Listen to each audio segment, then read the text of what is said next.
Hey everybody, welcome to another Purple Insider Extra from inside TCO Performance Center. Matthew Collar here as the Vikings just came off the field for their first training camp practice, and here's a couple of things that we learned. First, I spoke with Kellen Mond after practice, and he said that last year with COVID early in training camp that he lost about 10 pounds, and he struggled to work that weight back during training camp, which caused him to have some bad throwing habits in his throwing motion, and he tried to overcompensate for the lost weight and the lost strength, and he's worked to get that strength back and feels like he's much more comfortable throwing the football this year. He is in a battle with Sean Mannion for QB2, and it appears that that battle is legitimate as they both had chances to be the QB2 today, and it looks like they're going to rotate back and forth until a winner is declared, but that could be for some time with all sorts of preseason games, padded practices. So we'll see how it plays out throughout the summer, but it does seem like Kellen Mond is not only more comfortable,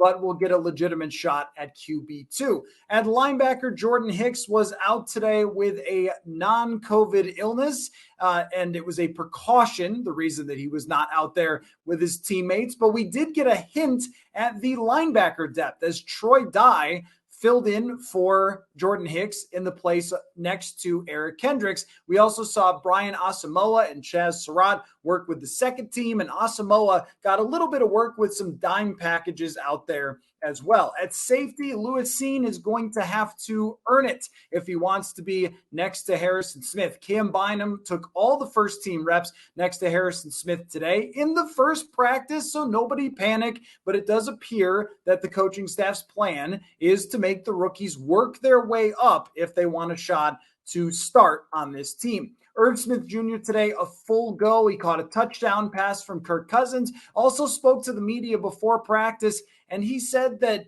he was able to get his whole body completely right, not just the knee, but his first time off since being a little kid of missing football, so getting to fully healed. And he also feels like this is kind of a new beginning for him, and it most certainly is, considering it's a new coaching staff that's trying to customize his role. It can't be just like brought over from Los Angeles, because Tyler Higbee, as Irv Smith said, was a different player for the Los Angeles Rams. So Kevin O'Connell trying to work to the strengths of Irv Smith, but a good sign for his future that he was out there today to start training camp when it was unclear about his health throughout the offseason. Johnny Munt starts as tight end number 2. There's no real tight end competition for Irv Smith's job, but for the backups, Johnny Munt made a great catch today out there and appears he is beginning this training camp as the number 2 tight end. Other notes, Cam Dantzler and Patrick Peterson were the number 1 and number 2 corners, along with Shandon Sullivan playing in the nickel spot. Andrew Booth Jr., the rookie, he worked with the second team, had a nice interception today. And on the defensive line, there was a rotation between Armon Watts and Harrison Phillips.